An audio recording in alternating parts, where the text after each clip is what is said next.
Suzanne's Paparazzi Jewelry, 24/7 shopping available. 160920 is the code. Show her some love, like she showed us.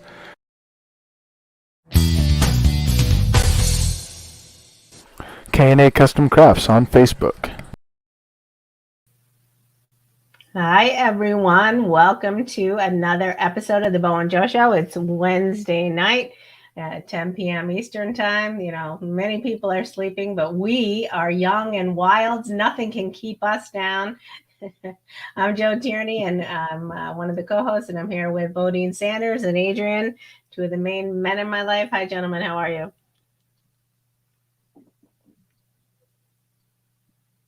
Great, Joe. How are you?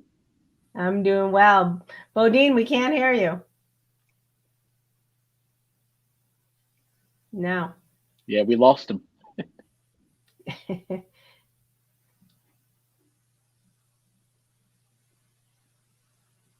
No. So Bodine's having technical difficulties. We'll give him a minute. Well, in the meantime, we'll say... You know why that's happening? Because he got after me about it last week. So there's some karma going into the new year. Bodine is having some technical difficulties, but so tell us how your week is. We'll give him a second. Oh, good week. Obviously coming off the national championship game on Monday night with those dogs taking care of business against Alabama. Crazy good week in NFL playoffs this past weekend. I mean, I had to make up for some sleep last night after staying up late on Sunday night to watch the finish of the Raiders-Chargers game that went into overtime. And then obviously the national championship game on Monday night was an after midnight thing. So, you know, I came home yesterday. I was like, I had to go to bed like 10 o'clock. I had to do that early thing. So that makes it for a great week. I go to bed at 10 o'clock every night if I can. So we got some folks. Isaiah's joining the program. Hi, Isaiah. It's great to see you. And of course, we have Justin. He already wants to get into the Novak conversation, but we're going to wait for Bodine to come back in. Isaiah, no, he's having technical difficulties, Isaiah. So he popped out and he's coming back in a minute. So we're gonna wait for him a little bit. I think I see him on there now, but that may be on our delay. So we'll talk about what do you want to jump into first? Let's give Bodine a little bit of time. We can talk about the championship game. We discussed that a little bit. I think, Bodine, I think you and I both called Georgia. Bodine called, did you say Alabama? But I think, we both said Georgia. No, Bodine said Alabama. Yeah, definitely had Georgia. For me, it was about second time around. A lot of times in these situations where you have teams that play each other for a second time, a lot of times, and it's actually proven. I think the stat before Monday was when it came to getting into a national championship game, and it was a rematch from a game earlier in the season. The team that lost earlier in the season ended up winning that national championship game, and it surfaced again this week with Georgia winning. My head jacked up. There you go. Can you hear me now? We heard you jacked up. Yep. My hat's all bent out of shape. like the NFL coaches that got fired today. Bent out of shape. That was going to be one of my opening lines here. The two of the few gentlemen who didn't get fired this week. So Bodine Sanders and Adrian Ferris. Everybody else across the country has been displaced, right? It was like a record firing. Of course, that typically happens at the end of the season, but I don't recall having so many coaches booted as this year. But of course, I probably wasn't paying as much attention in other years. It averages between 7 and 8. So, wow. Yeah. So you missed it while you're off camera. Adrian and I were talking smack. We were talking about the championship game. He and I both picked Georgia. You were rolling with the Tide that didn't come to fruition. So we were giving ourselves a little bit of prop before you came on. So that's what we were talking about. But Before we get little George Jefferson. Well, listen, again, I was going with the Tide because that's the family home base. You know, that's ground zero for my mom's side of the family. And I was just hoping for a great game, and it was a great game. It was a great defensive game early on. Guys, moving other men against their will, seriously head knocking. I mean, you could hear the hits through the TV. If you had your volume turned up a little bit, they were playing some serious football. It's unfortunate that the wide receiver tore his ACL, but he'll be back. He'll get drafted. He'll be a first round pick. So his career is just on hold. It's not over because he's a really good wide receiver. So he'll be fine. So something, right before the game started, my son said to me, my oldest son, my sons they're not into football or sports, but I thought I was rubbing off on them, this new me. My son's like, listen, you're going to have to leave the room because I have to watch the championship game tonight. And I said, well, I'm going to be watching it too. I said, why are you interested in it? I said, I didn't know you like football. He said, I don't like football, but they're having the trailer for the Bob's Burgers movies, the official trailers being debuted during the championship game. So he hung on. I don't think that the trailer didn't come on until about 11, but he hung on and watched that whole game. So he may have a convert too. Yeah, I had JoJo and Alex are both watching the game. So I wasn't alone this time. I had some company. And speaking of company, let's welcome Mr. Sanders to the show. Good evening, Mr. Sanders. Well, that's how the intelligence of the marketing folks, they know that, and they've been doing it for a number of years, debuting movie trailers, doing, high volume, high visual sporting events. You're going to reach out to the masses. You got to find a way to keep them in and engaged. So, that's how it starts for some people. They start sitting around waiting for the Super Bowl commercials, which we'll be doing, right? We'll probably be talking about the Super Bowl commercials, right? So, no, it's all good. So that's probably going to be my favorite part of the season. I'm just going to put that out there right now, those commercials. Looking forward to them. Absolutely. So even the bad ones, I'm looking forward to. So Isaiah is saying this is a career-changing, I can't read it, a career-changing win for Kirby Smart. It validated him and the program he's built. If he had lost, he would have been branded a great regular season coach, but he can't win the big one. So perhaps. Yeah, no, I agree with that. This win, quite honestly, if you were listening to a lot of the sports talk, and I'd agree with them, this win puts him right behind Nick Saban as really the second best coach in the country. And that's because of how good Georgia has been. And obviously Georgia has had a great program. They were good before Kirby got there and consistent, but you could really see the difference in and the level increase in Georgia's program when Kirby got there. And the bottom line is he just hadn't beaten Saban. And as many times as he's played them, Georgia had been up on them 2 out of the other 4 times. And actually the 2018 national championship game, they were winning until they made the change at halftime. And it was a loss that they took at the end of the game. So they've been in it with Alabama. They just need to get over this hump. And yeah, I definitely agree with what Isaiah said there. I know I noticed this the last time, and it's funny to me. It's striking to me how different the atmosphere is on the field between a pro game and a college game. It just seems the college teams are just much more amped up.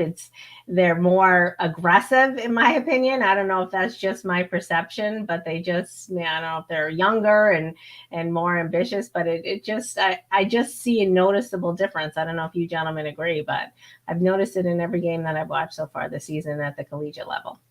Well, that's the key. That's exactly why the college industry, sports industry is what it is because you have young kids who are excited, lots of energy, looking to have an adult beverage, even if they're not legally of age before or after the game.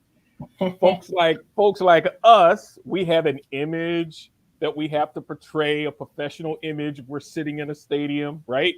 But the kids, no, they can let it loose. It's all about having fun. It's all about rooting your team on.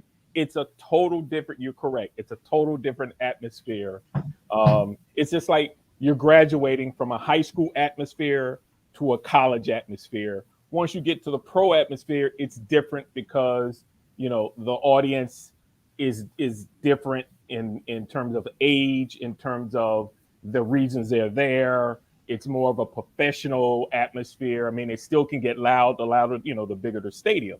But you are absolutely correct. It's about the kids. It's about the excitement, and they create that They feed off that excitement. The TV cameras and the production crews, they give the kids things that they want to see and get excited about in terms of pregame shows and halftime shows and all those things. So yeah, I mean that's the reason why college sports is the way it is, and it's on a smaller scale when we switch over to basketball, because those gyms are generally smaller, but they're closed, so it sounds louder, right? So, but yeah, it's that's the way it is. Okay, so I want to welcome Randy to the show. We haven't seen Randy in a while. Hey everyone. Hey Randy, it's good to see you. And we also have Randy's Tim Fielder back. weighing in. Tim. Hey Tim, Tim is saying, watch out for number 84 for Alabama. He's a freshness and came closest to running, I'd say, the interception down. Yeah. He's talking about the pick six at the end of the game, I take it. Yeah. The freshman who had to substitute for the kid that got hurt. Yeah. See, that's what I'm saying. They don't Alabama and Georgia and schools like that, they don't start over. They don't rebuild. They just reload. They just reload. All they do is reload, right? So now you're going to have a freshman who had experience in a championship game that had limited experience throughout the season. So when he starts in the spring and then come next fall, he's going to be seasoned. He had the ultimate experience. He's going to have confidence that he can handle it. And so they're going to have two more receivers, maybe 3 or 4, that are going to be projected to go in the NFL. They're just reloading. That's all. It's just a reload. Well, don't forget, he's going to have all those college ladies throwing themselves at him, and that's going to elevate his confidence as well. He's got that big moment out there. He's certainly going to get some attention off of you, I would guess. Yeah, let's not go there. Hold on. Joe is keeping it real. She is keeping it 100 all the way. See, that's I don't know that she knows how real she's keeping it. I'm not as naive as you may think. I remember the college quite well. She is keeping it 100. Oh my goodness. All right, so let's keep on college. Let's segue back to, before we totally submerge ourselves in the NFL, let's talk about Leah Thomas again. So that controversy flared up again this week. The transgender swimmer for Penn State. So she also she was defeated by another transgender swimmer from Yale University, but the parents at Penn are still talking about it. There were a lot of statements out about it this week, and I don't know if you saw it, the Ivy League released a statement supporting Thomas's participation on the women's team, saying she and the school had worked with the NCAA to follow all of the appropriate protocols in order to comply with the NCAA policy. But it's ironically, the NCAA has not come out with a statement supporting Leah Thomas. Penn issued a statement saying Thomas had met or exceeded all NCAA protocols over the past 2 years, for a gender female student athlete to compete for a team. But there's a lot of critics out there. Swimming World Magazine's editor-in-chief, John Lone, argued that Thomas has an advantage over her biological female competitors that is similar to doping. The effects of being born a biological male as they relate to the sport of swimming offer Thomas a clear-cut edge over the biological females against whom she is competing. She is stronger, it's that simple, and this strength is beneficial to her stroke on turns and to her endurance. Doping has the same effect. So, we talked about it before, and I know, Bodine, you tried to weigh in in a, very politically correct fashion. I tend to lean towards the critics. I don't know, I've looked at pictures of Lia Thomas, and I'm certainly supportive of transgender athletics, and I'm leaning toward a category. I mean, I believe one other critic, a chief executive of a women's sports advocacy group, Champion Women, suggests that there might be enough transgender athletes in some sports to allow for a category just for trans competitors. I mean, even if you look at pictures of Lia Thomas, I mean, her shoulders are much broader, in my opinion, than the female swimmers. I mean, her physique still resembles that of a male, in my opinion, again. And obviously, all physiques are different, but I tend to lean towards it being an unfair advantage. And I know that's a controversial statement, and I'm fair and equitable across almost every genre, but I think it's unfair to the females who are born biologically female. And I think it's a controversy that needs more exploration, certainly. Go ahead, Ferris. Okay, so yeah, we talked about this before. Swimming is it's body versus body, it's body type versus body type, and especially when it comes to upper body.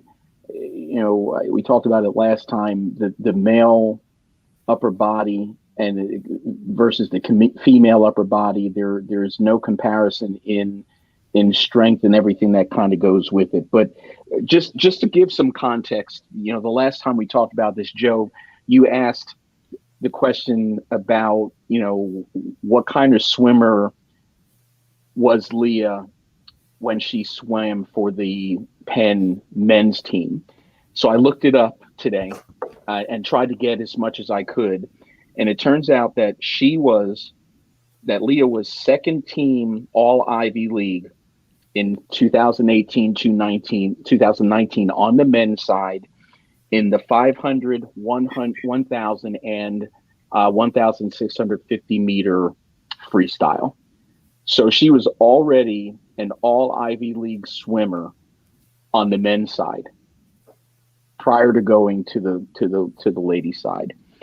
The other bit of context that we can draw on is that the 200 meter time that she swam in November at 1 minute 43.47 seconds would have gotten her the silver medal in the women's NCAA championships for 2021 in that particular event. So it's clear, and I tried to look up and see what her meet record is this year, other than just what we saw in November about the dominance in that one particular meet that Lia swam in. I couldn't find anything, but I think it's clear that there is a definite advantage. We discussed last time about what the percentage of testosterone and the advantage and how much of testosterone levels you lose in that 1 year that she has to I forget what the word was, but they have to go through that process of the full year of transitioning. Trying It's to actually- decrease the testosterone levels. It's probably actually the best. 2 years. It's actually a 2-year protocol. Okay, so the 2-year protocol, and they said it only reduces the physical strength by 5% from what she was as a male. So there's just clear. I'm trying to find a way to see that there is some equality there, but I just can't find it. There's a clear dominance, there's a clear imbalance, and I just can't see it. And I said this last time. It's just there to me. Where does the fairness come in?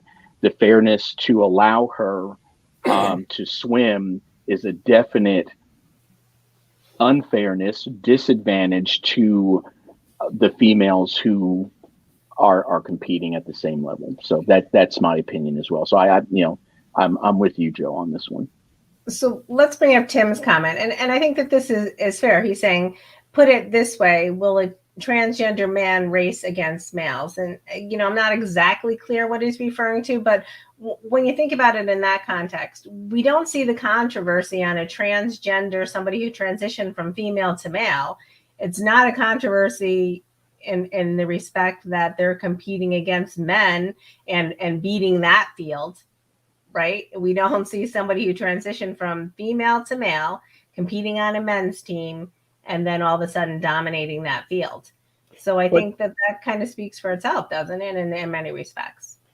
And correct me if I'm wrong, didn't the student athlete at Penn lose to a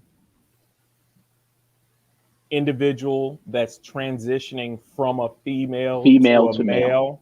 Yes, right? You're correct. So the question is, to that point, is that student athlete, once that student athlete completes the process and protocol, will that student athlete then be competing against men? That's what we don't know, or I don't know.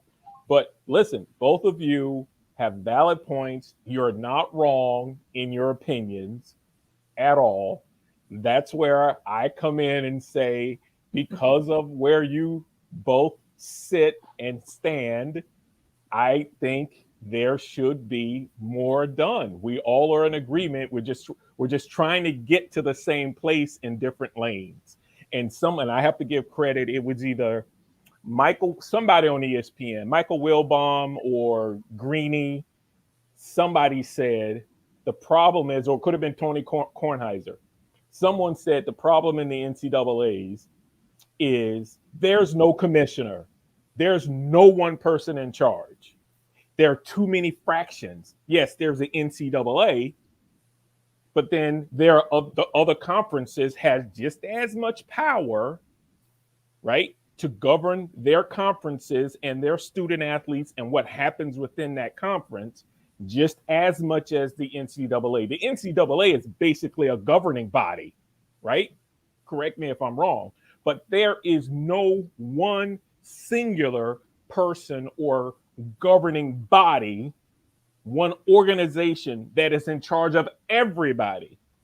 Problem is, it's never going to happen because no conference, no Power 5 conference, no small conference, mid-level conference, Division II, no one is going to want to give up the power they have to one person or one organization, i.e. the NFL, the NBA, and the professional leagues. So we're going to have to figure out how we get to the point where someone or a group of people are created to make these decisions. Because if things continue the way they are, we're going to have chaos. Well, I think the other point is for these swimmers, parents are paying tuition in many instances. I mean, there are scholarships, but that's what I think is going to drive the impetus. The further the discussion is that parents are going to continue to to make noise and try to further that conversation, because they're invested in their children, obviously, and they're also paying for their children to go to these schools based on, and in many times it's based on the promise and the potential that they were given when their children, if they're swimming and competing at any level in any sport, were recruited most likely for those programs. Well, and you have to remember, this is the Ivy League, so athletic scholarships in swimming, I mean, I don't know the exact, but I don't believe they're giving them out. They're getting scholarships, obviously, for academics, things like that.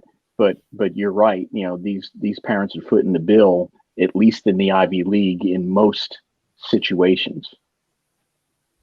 So Adam is weighing in, and he's saying at some point they should just allow females to play male sports and male sports play female sports. That's kind of how it's headed towards. Yeah, that's like 50 to 100 years from now. Yeah. It ain't going to happen anytime soon. But I get his point. As we were talking about off camera, pre-game, about the young lady, 17 years old, in Australia, who's a pitcher, and she's competing in a men's league, a developmental league, where a lot of baseball players begin their career and move up. Matter of fact, they had a list of like 10 who started in that league and are playing Major League Baseball. So this 17-year-old is being groomed to go to the majors for someone and pitch, right? So it's happening. It's starting. Again, our New Year's program, we talked about all the glass ceilings being broke in, in all sports, from sideline referees to, coaches. I mean, it's, things are happening, right? We're progressively moving towards fairness in a lot of different areas, and especially in sports. So, hey, this train is moving. The question is, are you going to get on while it's stationary, or are you going to be like the cowboys in the Wild Wild West and have to ride on your horse to jump on a train because it's moving at 100 miles an hour? Well, so what are you suggesting? I should be putting my resume in to be a general manager of one of the NFL teams? I'll hop on the train. Well, actually, someone just the Yankees, right? Right. That's our next story. Right. There we go. Yeah. There's our next story. So we got, we're celebrating a woman now, and Adam's bringing it up. He's saying the Yankees just announced the first female manager of their AAA team, Rachel Balkovec. Having served as a hitting coach in the team system, will now be the first woman to manage a team in affiliated baseball. She's not the first coach, but she's going to be the first general manager. She's going to manage the Tampa Tarpons, the low Class A affiliate of the Yankees, for the 2022 season. So I think that's remarkable, and we'll see how it goes. She started, and I don't know if you know her backstory at all. She started in professional baseball in 2012, but she changed her resume when she first started applying for gigs. She used Rachel on her resume, and she was never called back. She wasn't called back for an interview, but then she changed her name on her resume to Rae, R-A-E.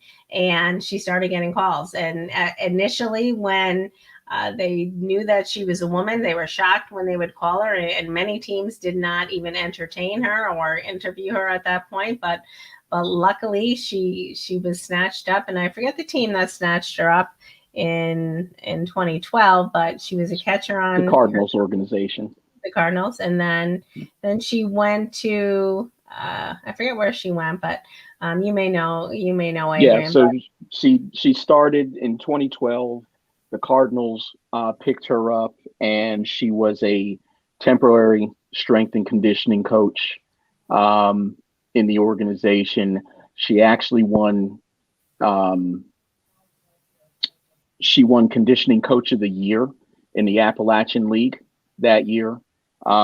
After that, she went to a full-time role in 2014. Then the Astros picked her up in 2016, and she was the strength and conditioning coach for their Latin American for the Latin American aspect of their organization, and then was promoted in 2018 to Double-A Corpus Christi. And then she was the one, like you mentioned, Joe. We talked about this during the baseball season. She was the one that got hired by the Yankees as the first hitting coach in the organization in 2019. But what happened was in 2020, obviously, Major League Baseball shut down all minor league operations for COVID. And so she never got to fulfill that role. But she went to Australia. She coached in Australia, then coached in the Futures All-Star game, and then which led to this hiring to their low A Tampa team. So, it's a big deal, no doubt. She's bilingual, which I think definitely helps her in baseball with as many Latin American players as there are in baseball. So I don't know if you know this, Adrian, but she actually taught herself how to speak Spanish to become a more effective communicator once she entered the baseball season. And I believe that was when she was working for the Latin American team. So, she wasn't bilingual to start with. I think she did that to perfect her craft. And I think that that's a remarkable part of her story. Absolutely. She prepared.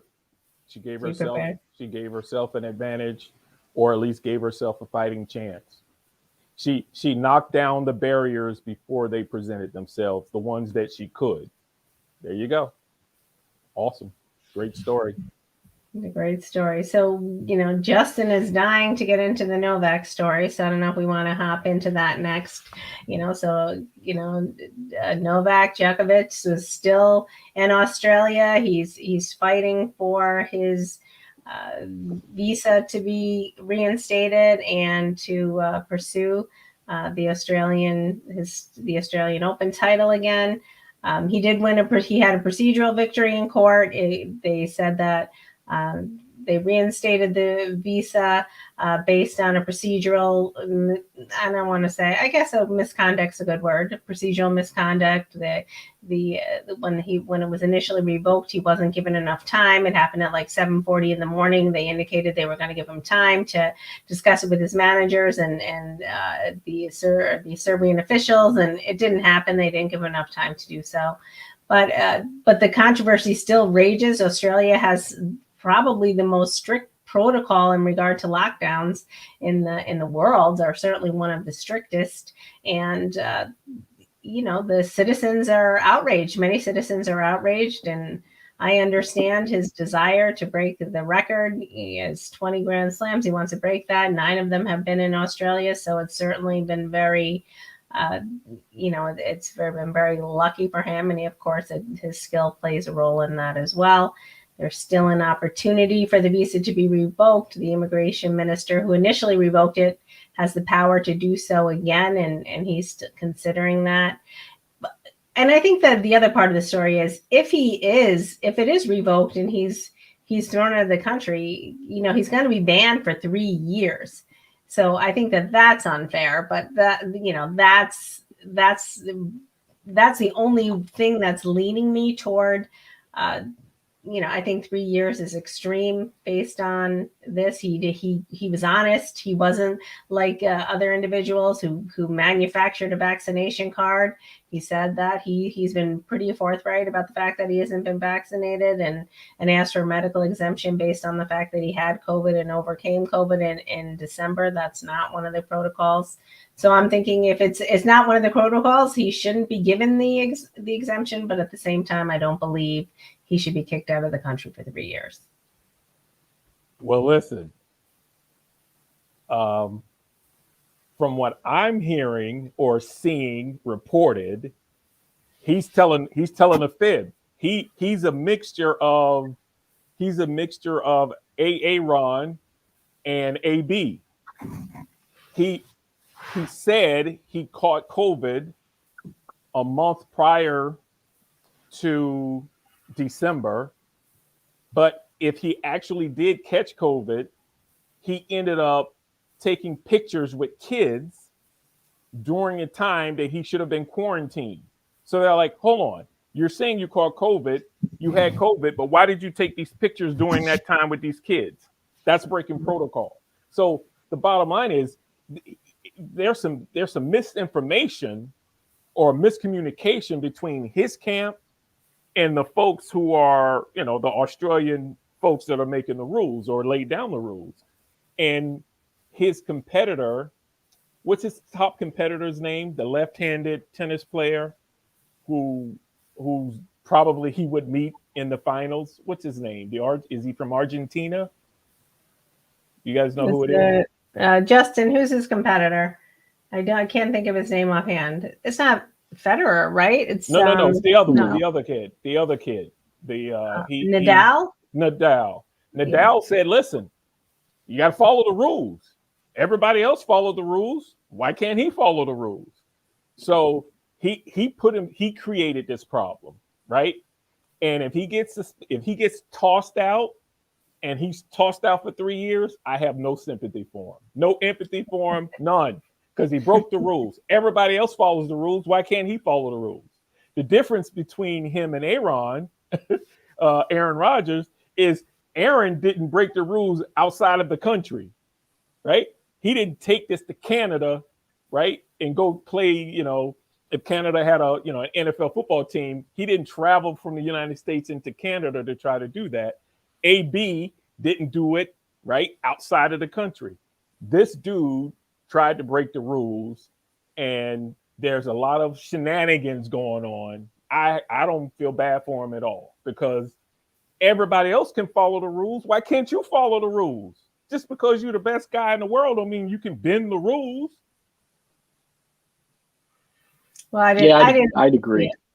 But, for me, if everybody else competing is vaccinated and it was the requirement to get in the country, then bottom line is he just shouldn't be allowed to play. I mean, it's really that simple. And that's pretty. I'm pretty consistent with that, right? I've been consistent with that since the beginning of the football season. The rules are, as athletes, you get a physical. If you don't get a physical, you can't play. If mommy and daddy don't sign that physical form saying that you got your physical, you can't play. It doesn't matter just because you're a professional athlete. Everybody else is following the rules. Follow the rules. So I agree. I didn't realize that he was being photographed with children, and I didn't hear that aspect of the story, and that there was some deception. So of course, in the paperwork, Joe, in the paperwork too. Yeah. So then of course I have an issue with that. When, that negates my earlier statement. I always believe that he should not be able to play this year. I do think that 3 years is a 3-year ban is extreme, especially for in the world of tennis. I mean, 3 years is a long time, and I guess in any professional athletic career, 3 years is a big span. But ban him for 3 years and let him appeal, and then give him a reduced sentence. But you got to still follow the rules. You can't create rules and then don't implement them and don't give them out, right? If the ban is 3 years, give him the 3 years and let him appeal, and then reduce it, right? That's how they do in other sports. They reduce it after you appeal. So do the same thing for him. All right. I don't want to seem like I don't have a heart, even though I got my Howie Long golf shirt on over my heart. Yes. All right. I'm leaning toward. You're swaying my opinion, and Justin is probably right. Justin is saying he's still probably going to play.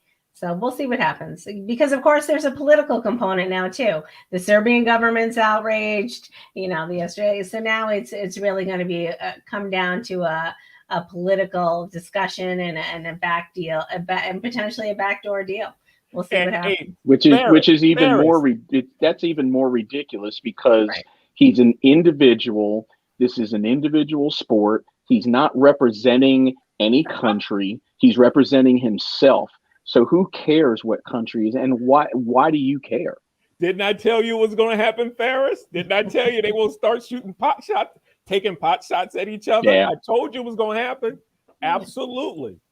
This stuff is real. People take this stuff seriously. You know why? Yeah. Because They don't have anything better to do. There's money to be made. Somebody's losing money if he doesn't compete. Absolutely no question about it. Sponsors, whatever. Somebody's losing money. All right. So speaking of money, I'm gonna segue into my next feel good story. So I loved when Tom Brady refused to come out of the game because he wanted to ensure that Gronk got his $500,000 bonus. I'm becoming more and more enamored with Tom Brady. I never liked him until this season. Now I might petition and lobby to become president of fan club. So I love that story.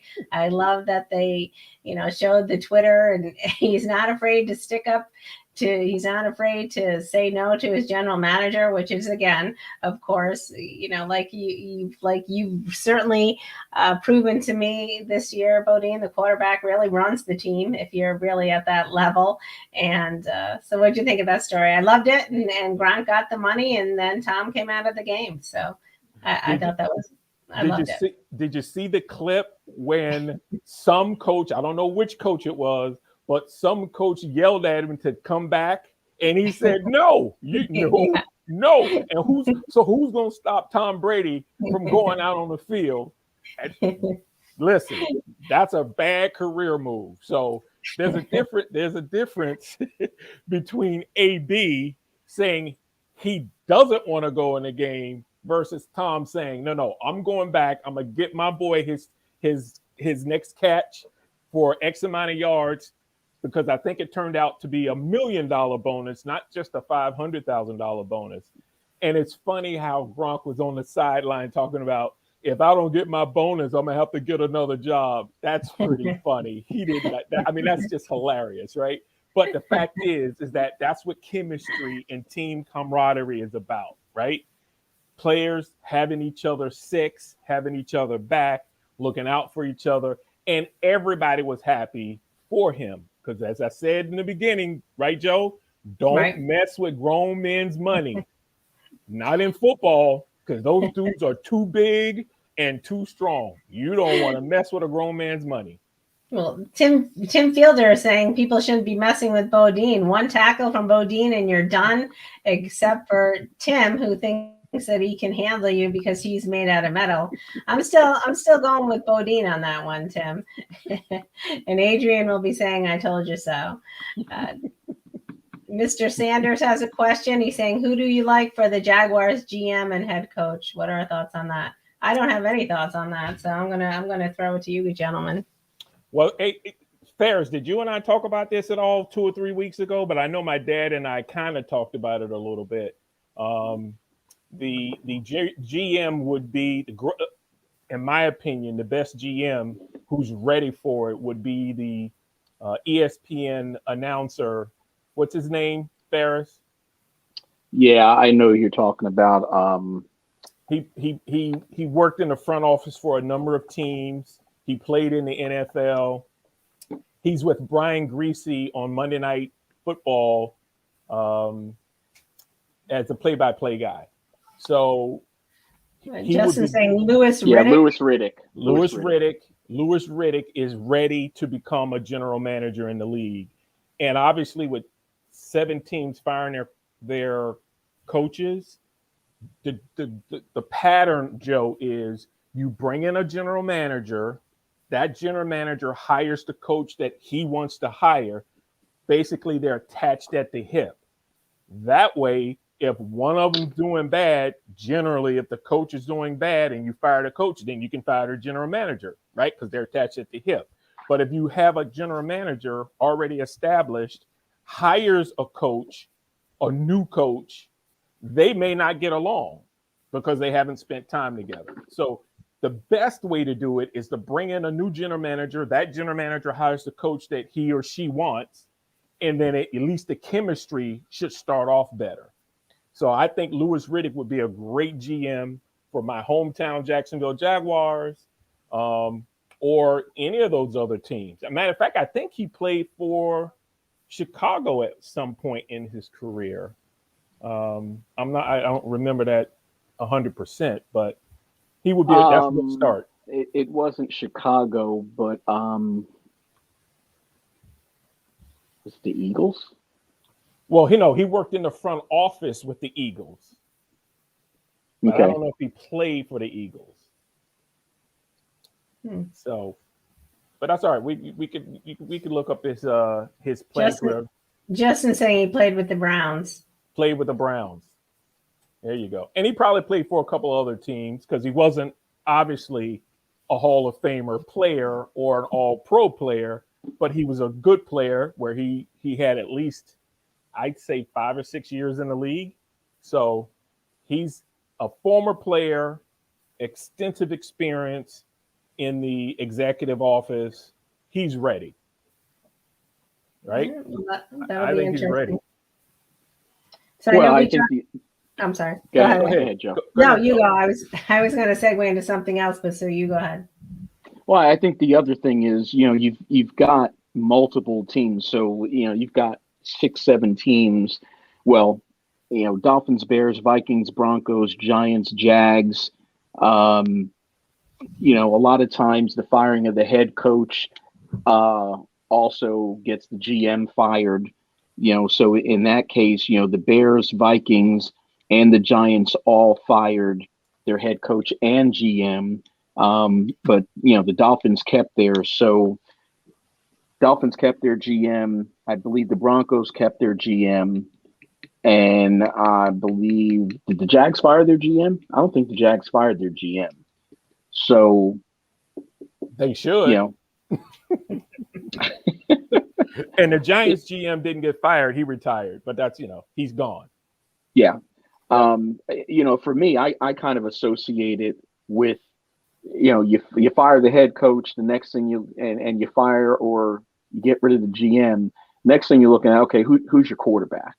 You know what I mean? So because that kind of goes hand in hand, and it also is going to have a lot to do with who you're hiring, because in a lot of cases you're looking for somebody who can really develop an NFL quarterback. And in all these cases, the only case where there probably is no quarterback issue, and it's 2 of them, well, 3 of them. The Bears just got Justin Fields. Obviously the Jags have Trevor Lawrence and the Vikings have Kirk Cousins. But you look at the Dolphins have, there's been talk all season long about Tua Tagovailoa and what's going to happen with him. The Broncos with Teddy Bridgewater and Drew Lock. Obviously Bridgewater played well. He got hurt, but I can't sit here and say that, Bridgewater is going to be their franchise quarterback. And the Giants have always had the question with Daniel Jones and what they're going to do with them. So, there's going to be a lot going into who's hired, who's not. And, it'll be interesting to see what happens. Well, listen, you forgot about Vegas, the Raiders. Because Carr isn't going anywhere. He's a good quarterback. Well, I don't think Carr's going anywhere. But what's interesting in Vegas is, their head coach, through everything that's gone on with them this year, getting them into the playoffs. Yep. So, I think the question is going to be there whether they give him a shot to keep the job and move into next year and see what he can do. Yeah. So Mr. Sanders keeps saying not yet, but I'm not sure what he's referring to. Well, he's probably GM, probably Jaguars. Yeah. He's talking about the Jaguars. Yep. He's talking about the Jaguars. So, and I agree, they should fire him, the Jaguars GM, and start over. And because you got a great quarterback, defense is ready. It won't take long to build that team up, and they can be something. I don't know about you, Joe, but I think Minnesota's had enough of their quarterback. Right? He has had 10 years to prove he can get to the playoffs and win big games in the playoffs. He hasn't done it yet. No. Nope. and he's made a Right. boatload of money. It's time to move on. Somebody else needs. I mean, I don't know what his contract's like, but I Yeah. grew up watching Minnesota, liking Minnesota with Fran Tarkenton and the Purple People Eaters. You know, back in the day, I would absolutely enjoy Minnesota doing, having a good season, like when they had Chris Carter and what's his name, Randy Moss and Randall Cunningham, and I mean that's when Minnesota, got back into the eyes of America because they had a boatload of talent, but they just got to do something with Kirk Cousins because he's not done it. I mean, look what he did in Washington. They paid him all that money every year, and he just couldn't get it done. Yeah, but the problem is he's now under contract. He's got a big contract. So the question is who's going to pick up his contract? I don't think. Well, I shouldn't say I don't think anybody will. I don't know the team that's going to. Right.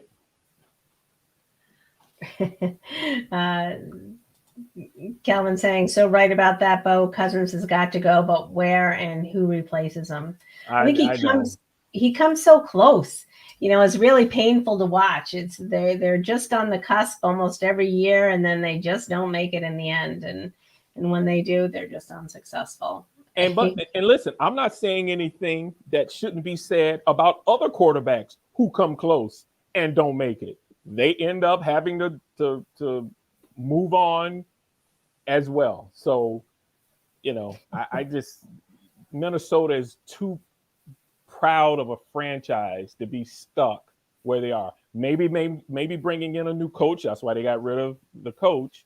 Maybe bringing in a new coach might help. We'll see. But if he doesn't get it done in the next 2 years with a new coach, y'all wasted a lot of money and 4 or 5 years on Kirk Cousins.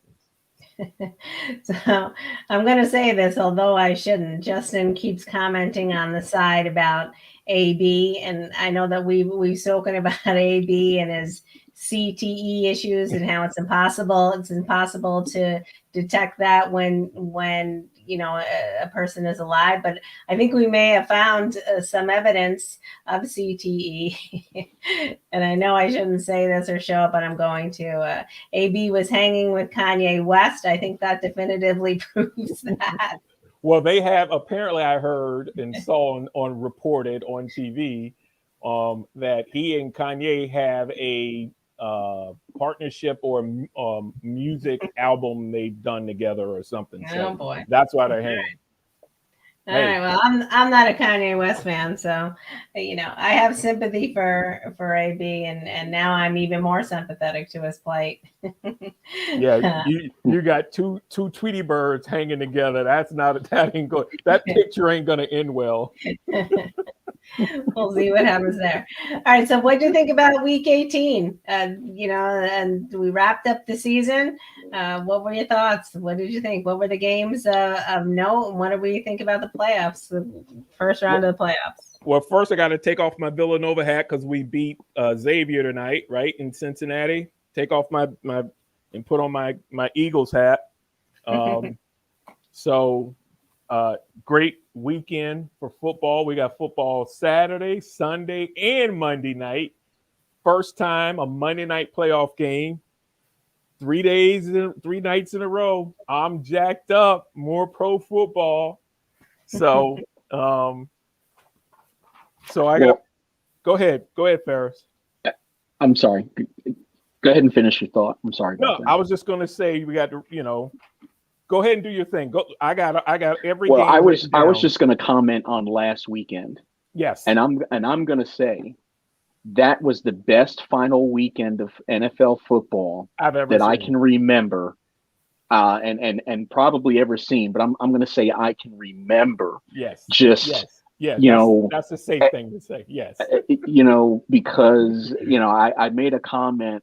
I think God is a Steelers fan. Number one, I'm convinced that the good Lord is a Steelers fan because the way the Colts lost to the Jags was just ridiculous. I mean, unbelievable.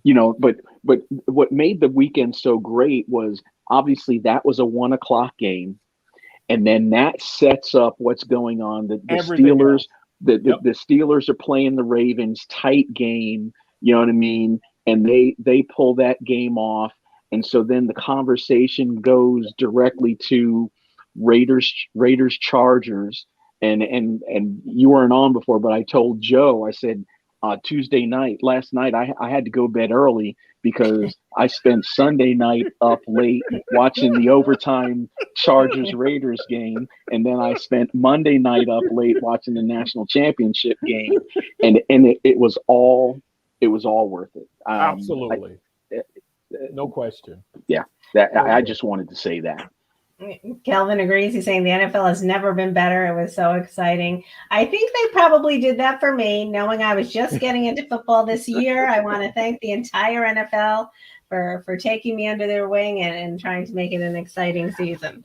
And then go ahead. Then the other part was, you had that scenario, but then you had, and it's not as important, but as a Cowboy fan, I'm watching the Niners Rams. I'm watching the Cardinals Seahawks, and the Cowboys had already won. So, and then the Tampa Bay game, and all of that having to do with the 2 to 4 seeds in the NFC.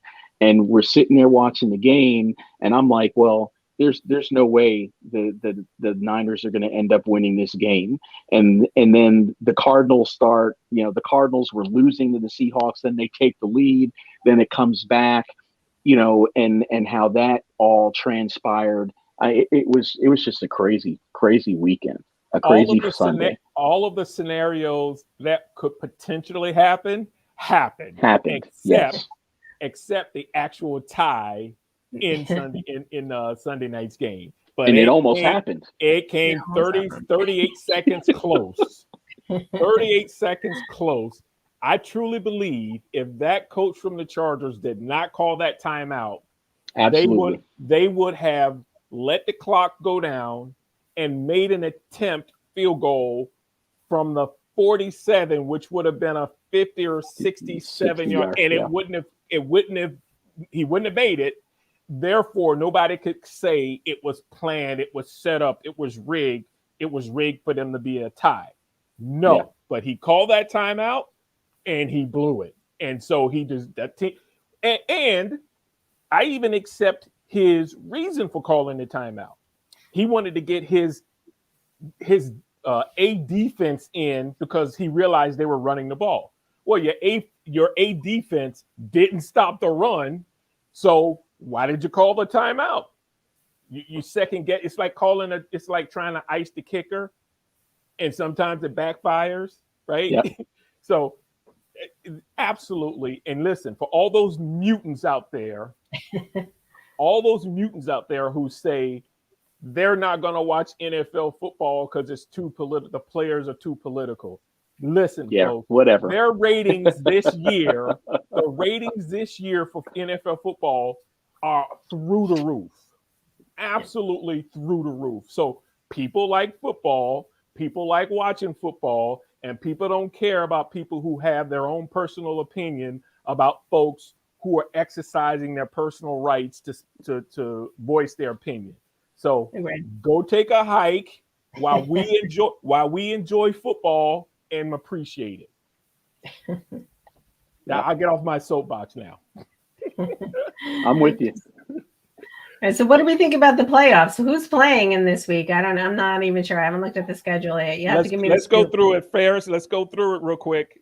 All right. Game 1 on Saturday at 4:30 NBC. We have the Raiders at the Bengals.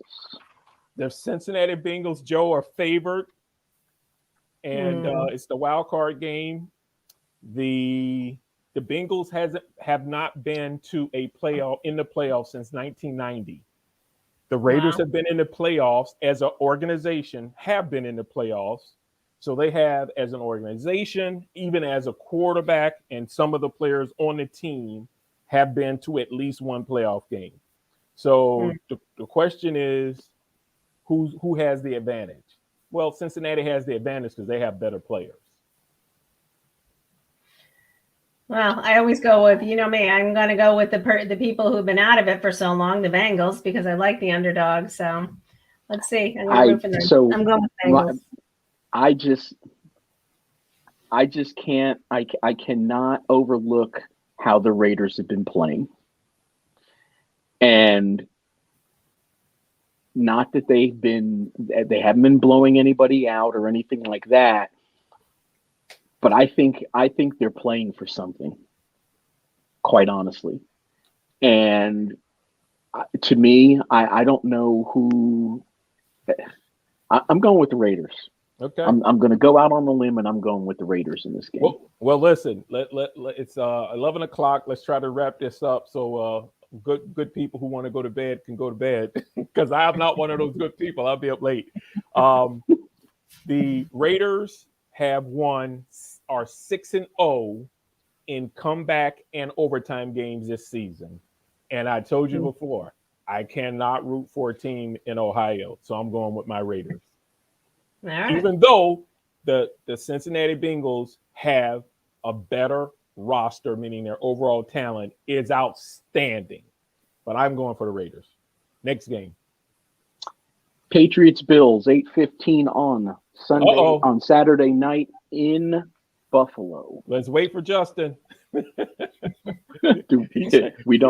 think we know what his answer is. We know what it is. Well, obviously, I have to go for the Bills. I got to go for the New York team. So I'm with the Bills. The Bills are favored, and it's supposed to be extremely cold up there this weekend. Like it's very 0 cold or right now. sub-zero or something. So be cold. That's going to be an interesting game to see Buffalo Bill fans jump off their cars and do pile driving and wrestling things on tabletops or whatever they do. They break food tables or something. What is that? What's that? The Bills Mafia is what they call them or something? I'm pretty sure that is what they call them. Yeah. So that'll be interesting. But yeah, the Bills are favorite. I'm rooting for the Bills. I'm going with the Bills at home. I think the Patriots have fallen off just a little bit here at the end of the season and come back down to earth a little bit. Well, listen, my hometown quarterback for the Patriots, he's a rookie, even though he's played 17 games, so he's not an official rookie anymore. But it is his first playoff game. He's going to see how much more difficult it is in the playoffs. He's going to see people move faster. Guys get stronger. They hit harder because it means something. It's not just about the money. It's about moving on and trying to get that ring. So it's going to be a learning experience for him. But I hope he plays well. But he's not better than the Buffalo quarterback. That dude is outstanding. I like that kid. Yeah, like some Josh Allen, no doubt. He's pretty good. So Justin, of course, is saying Mac Jones will win, and Mac Jones is the GOAT. I thought Tom Brady was the GOAT, Justin. You're switching it up, but we'll see what happens. What's the next game, Ferris? Sunday, 1:00. Your Eagles in Tampa at the Bucks. Listen, from my understanding, it's supposed to be raining, wind blowing really hard, not an actual hurricane, but it's going to be bad weather. If that bad weather persists the entire game, that benefits the Eagles because they can run the ball. But if it's not a sloppy field and Tom can throw the ball, we got problems. Of course, I'm going with the Bucks. I think. Yeah, I don't see sloppy field, no sloppy field. I'm with you. I know the Eagles have a very good running game, but I think they're just two different classes of teams and rosters right now. So I definitely have to go with the Bucks at home. That's all right. The Eagles gonna upset them. Since y'all want to double team me, Eagles upset the Tampa Bay Buccaneers. All right. Well, you saw what happened. You saw what happened last weekend. So wear it on your sleeve, Bo. Wear it on your sleeve. All right, Sunday afternoon, 4:30, 49ers at the Cowboys. So Cowboys are favorite, but that's an upset Cowboys alert. Are favored. That's an upset alert by the people in Vegas. Yeah, We're gonna go everybody's talking about how this is a bad matchup for the Cowboys and et cetera, Nah, et cetera. it's not a bad matchup. It's just whether or not you come to play. You got to be consistent. So Cowboys all the way. okay. I'm going with the Niners on this one. Nah, Sorry, I'm going with the Cowboys because Garoppolo is still not 100% with his thumb. When you pull bone off your thumb, right? When your muscle pulls the bone, a piece of bone off your thumb bone, it doesn't heal quickly. So he's still got a thumb problem. And with the Dallas defense, he's in trouble. Right? He's in trouble. So I'm pulling for I'm going to put my check mark next to the Cowboys. All right. All right, 8:15 Sunday night game. Those Pittsburgh Steelers at Kansas City Chiefs. It's a tough one. Well, Ben Roethlisberger is trying to play head games, talking about they're so good, we don't have a chance. He's fishing, he's fly fishing, right? In other words, he's trolling the Kansas City Chiefs, right? Saying, "Oh, we shouldn't be there. We got lucky. They're really good. They're going to beat us." Yeah, okay. Yeah, they are going to beat you. So you should have kept your mouth shut. Well, I think the one thing he also said was, they're 14 in the playoffs, 14 teams in the playoffs, and we're probably number 14. And I agree with him. They are number right. 14, Yeah. and they don't have any. I don't see any chance that they beat the Chiefs this Sunday night. The only way they can beat the Chiefs in Kansas City, if Pittsburgh plays the old 1970s way. I mean, ugly, smash mouth, beat up fights, get them out of their routine. Other than that, they got no shot. No shot. They got to dig deep to get Kansas City off of their game plan, in other words. So we'll see. Great. Who you got, Joe? I got the Chiefs. I like Yeah. Patrick Mahomes. We'll see what happens. Yep. All right, I'm and with the Chiefs. final game of the weekend, the Monday night game. the Monday night Martin Luther King Jr. Yep. Day game and my birthday game. Oh, The Cardinals at the Rams. The Cardinals at the Rams. What time's that game kick off? Oh, it's 8:15. It's Okay, Monday so night that game. night. Okay, gotcha. Well, happy early birthday. We'll definitely be calling you on Monday night during the game to wish you happy birthday. Who you got, Joe? Rams or the Cardinals? I'm gonna go with the Rams. Rams are favorite. Is that game in LA or is that game in? Yeah, it's in LA. They won the division. Yep. Listen, I don't know because the quarterback who came from Detroit, he's thrown too many interceptions. The quarterback for the Cardinals, he hasn't been consistent, but he's outstanding. I think it's a toss-up. But if I gotta pick one, I'm picking the upset. I'm picking the Cardinals. All right. Yeah, it's definitely a pick'em game in my mind. Two evenly matched teams, two high-powered offenses. If I have to give the defensive advantage, I think I give it to the Rams. And I think because of the defensive advantage and their being at home, I'm going to go with the Rams. Okay. All right. So let me just rewrite this down. Joe, you got the Raiders or Cincinnati? I said Cincinnati. Okay, Joe got Cincinnati. Who you got in that game? Raiders. Joe, Cincinnati, Raiders. Yep, and me too. I got the Raiders. All right, KC. We all on KC, right? We're all on KC. We're all on KC. I think we were all on the Bills, right? Yep, Right, we're all on the Bills. I got all on the Well, I no, got you the weren't. Eagles. Yeah, you got the guys, Eagles. You guys got Tampa. I got the Cardinals. Joe, who you got? We got the Rams. You got the Rams. Who you got? The Rams. I have the Rams. Okay, because we're gonna go over this next And year. then Joe had the Niners over the Cowboys, and we both had the Cowboys. Oh, she had the Mhm. nine. Oh, really? Joe had the 49ers. She's obviously she was in love with Joe Montana. He was so handsome. It wasn't Joe. It wasn't Joe Montana. It was actually Dwight Clark. Oh, really? That big tight end. There you go. The one that made that catch. Broke my heart. Broke my heart. I was still a Cowboys fan back then.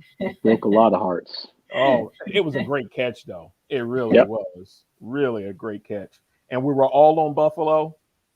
Yes. All on Buffalo. Yep. Okay. All right. There it is. That's the playoff picture. There it is. Should be interesting. And Kelvin saying, yeah, Kelvin said the next week's show will be awesome. Next week we're going to discuss these picks. That was the first time. Are we gonna pick for something? We gonna play for something here? Record, playoff records? We want to do something like that? Who has the best playoff record? Oh, well, let's communicate, over the weekend and see, while we're watching the games, and we'll come up with something of, who wins, yeah, we'll talk about it over the weekend. Let's make sure we do that over the weekend. Joe, did you win your fantasy group? No, I didn't. I didn't do. I think I came in 4th. So I was number 2 in my division, but then the playoffs came and I got bumped down. So that's all right. Not bad for year number 1, right? Yeah. No, I think it's like 4 out of 20 or something like that. So that's I didn't do good. so bad. Yeah. She's doing really good. She's doing really good.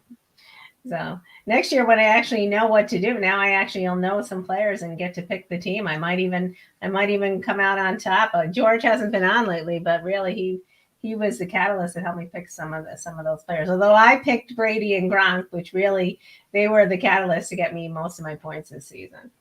So. She rode that train big time. All right, so another great show. Thanks everybody for tuning in. We have Justin, Mr. Sanders, Kelvin, we had Tim, we had Adam, Chris actually chimed in, Isaiah. So we had a lot of great people on tonight. We really appreciate it. And I don't know if I mentioned, of course, Mr. Sanders was here. Did I say Tim? I believe I did. And Randy tuned in. So a lot of great viewers, and we certainly appreciate it.